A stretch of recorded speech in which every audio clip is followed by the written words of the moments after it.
जय श्री गणेश। सृष्टि का वर्णन। नारद जी बोले, हे महाभाग, हे विदे, हे देवेश्वर, आप धन्य हैं।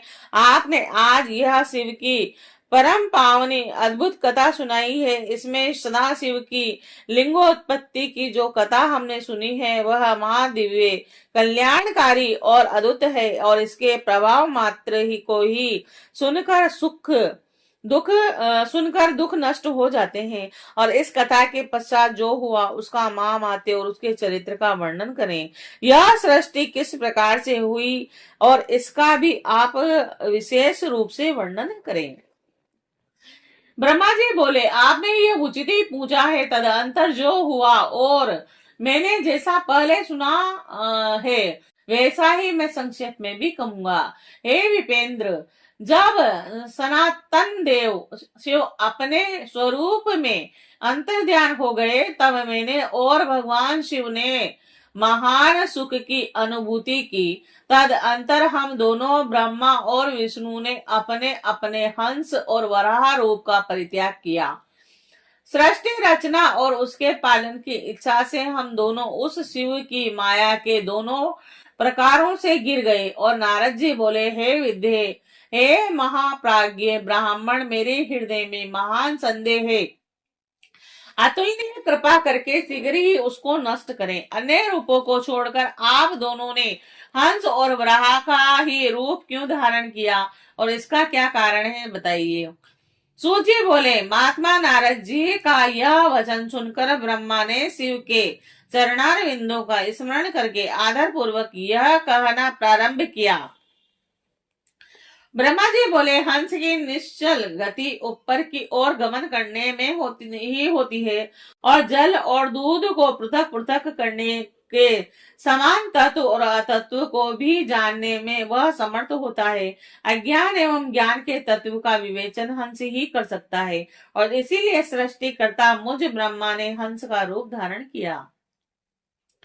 हे नारद, प्रकाश स्वरूप शिव तत्व का विवेचन वह हंस रूप प्राप्त न कर सका, अतः उसे छोड़ देना पड़ा। सृष्टि संरचना के लिए तत्पर प्रवृत्ति को ज्ञान की प्राप्ति कैसे हो सकती है। जब हंस रूप में मैं ही नहीं जान सका तो मैंने उस रूप को छोड़ दिया, और नीचे की ओर जाने में वराह की निश्चल गति होती है, और इसीलिए विष्णु ने उस सदाशिव की अद्भुत लिंग में मूल भाग में पहुंचने की इच्छा से वराह का ही रूप धारण किया।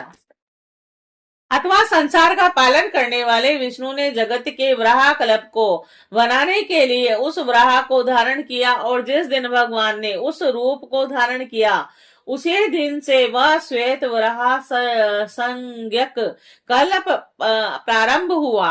अथवा उन महेश्वर की जब यह इच्छा हुई कि विवाद में फंसे हम दोनों के द्वारा हंस और वराह का रूप धारण किया जाए, उसी दिन से उस वराह नाम के कल्प का भी प्रादुर्भाव हुआ। हे नारद, सुनिए, मैंने इस प्रकार से तुम्हारे प्रश्नों का उत्तर प्रस्तुत किया है।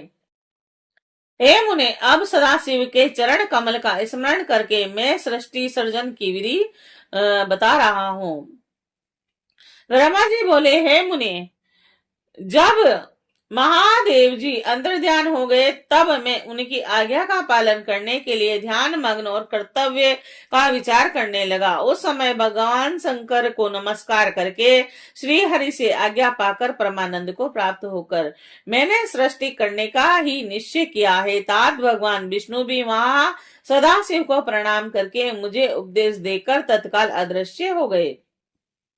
वे ब्रह्मांड से बाहर जाकर भगवान शिव की कृपा प्राप्त करके वैकुंठ धाम में पहुंचकर सदा वहीं रहने लगे। मैंने सृष्टि की इच्छा से भगवान शिव और विष्णु का स्मरण करके पहले के रचे हुए जल में अपनी अंजलि डालकर जल को ऊपर की ओर उछाला, जिससे वहां 24 तत्वों वाला एक अंड प्रकट हुआ।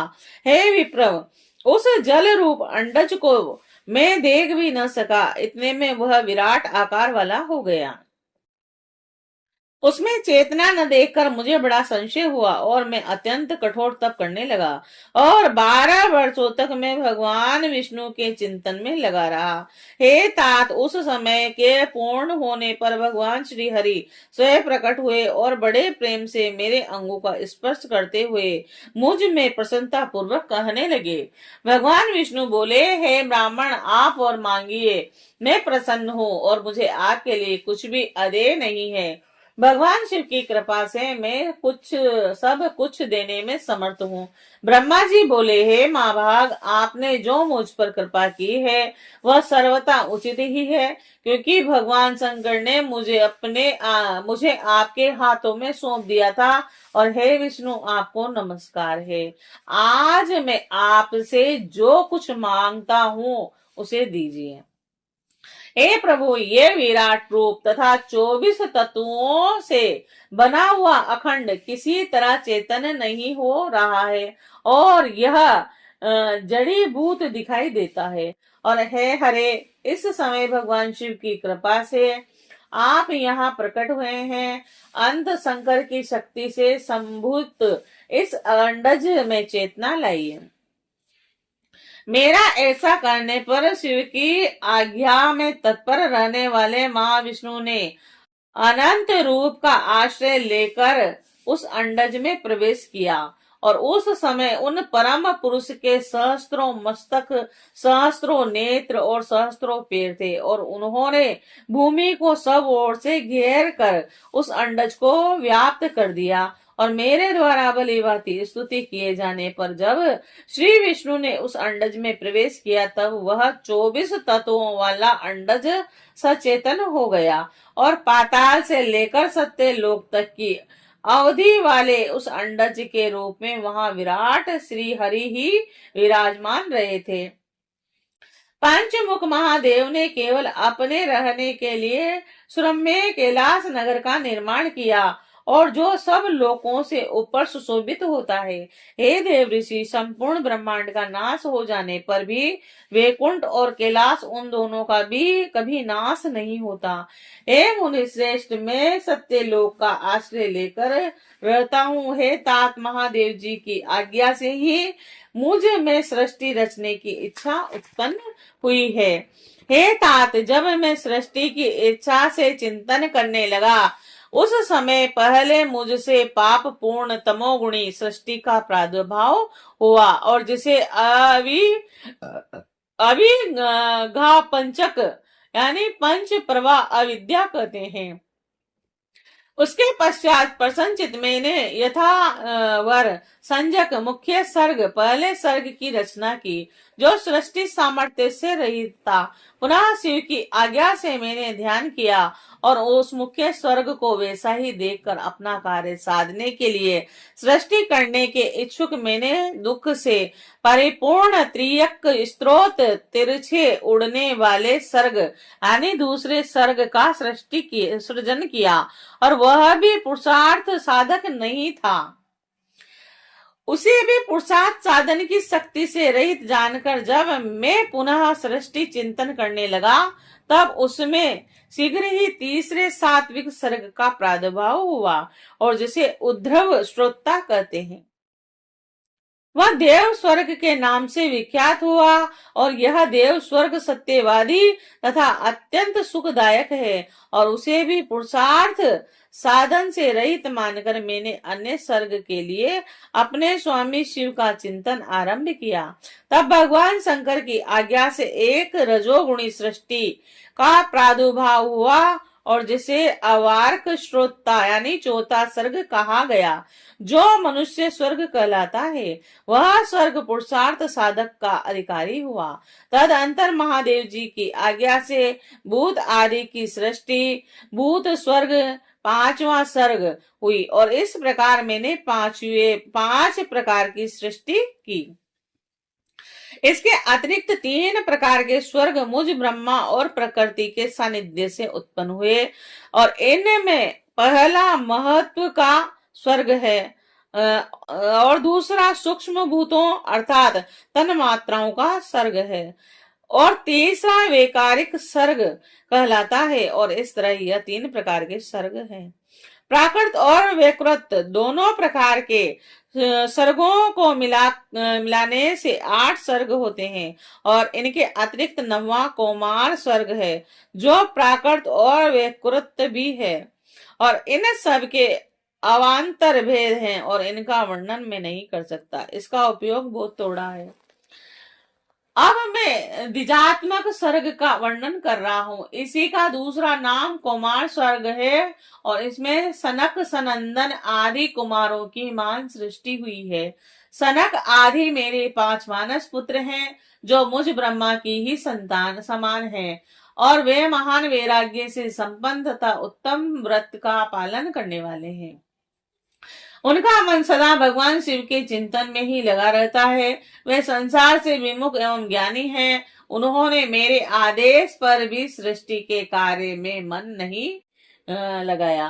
हे मुनि श्रेष्ठ, सनकादि कुमारों के दिए हुए नकारात्मक उत्तरों को सुनकर मैं बड़ा भयंकर क्रोध प्रकट किया, किंतु हे नाद, मुझे मोह हो गया। हे मुने, क्रोध और मोह से विहल मुझ ब्राह्मण के नेत्रों से क्रोधवश आंसू की बूंदें गिरने लगी और उस अवसर पर मैंने मन ही मन भगवान विष्णु का स्मरण किया। वे शीघ्र ही आ गए और समझाते हुए मुझसे कहने लगे, आप भगवान शिव की प्रसन्नता के लिए तपस्या कीजिए। हे मुनि श्रेष्ठ, श्री हरि ने जब मुझे ऐसी शिक्षा दी तब मैं महाघोर और उत्कृष्ट तप करने लगा और सृष्टि के लिए तपस्या करते हुए मेरी दोनों भुएं और नासिका के मध्य भाग से जो उनका अपना ही अविमुक्त नामक स्थान है, महेश्वर की 3 मूर्तियों में अंत में पुण्यांश सर्वेश्वर एवं दया सागर भगवान शिव अर्ध नारेश्वर रूप में प्रकट हो गए। जय शिव शंकर। जो जन्म से रहित तेज की राशि सर्वज्ञ तथा सर्वकृता है और उन नील लोहित नामधारी भगवान उमा बल्लभ को सामने देखकर बड़ी भक्ति से मस्तक से झुकाकर उनकी स्तुति करके मैं बड़ा प्रसन्न हुआ और उन देव देवेश्वर से बोला, हे प्रभु, आप विविध जीवों की सृष्टि करें। और मेरी यह बात सुनकर उन देवाधिदेव माहेश्वर रुद्र अपने ही समान बहुत से रुद्र गणों की सृष्टि की। जब मैंने स्वामी महेश्वर महारुद्र से फिर कहा, हे देव, आप ऐसे जीवों की सृष्टि करें जो जन्म और मृत्यु के भय से युक्त हो। हे मुनीश्वर, मेरी ऐसी बात सुनकर करुणा सागर महादेव जी हंसकर मुझसे कहने लगे। महादेव जी बोले, विद्ये, मैं जन्म और मृत्यु के भय से मुक्त अशोभन जीव की सृष्टि नहीं करूंगा, क्योंकि वे कर्मों के अधीन होकर दुख के समुद्र में डूबे रहेंगे। मैं तो गुरु का स्वरूप धारण करके उत्तम ज्ञान प्रदान कर और दुख के सागर में डूबे हुए उन जीवों का उद्धार मात्र करूंगा, उन्हें पार करूंगा। हे प्रजापति, दुख में डूबे हुए समस्त जीवों की सृष्टि तो आप करें। मेरी आज्ञा से इस कार्य में प्रवृत्त होने के कारण आपको माया नहीं बांध सकती। ब्रह्मा जी बोले, मुझे से ऐसा कहकर श्रीमान भगवान नील लोहित महादेव मेरे देखते ही देखते अपने पार्षदों के साथ तत्काल अंतर ध्यान हो गए। श्री शिवाय नमस्तुभ्यम्।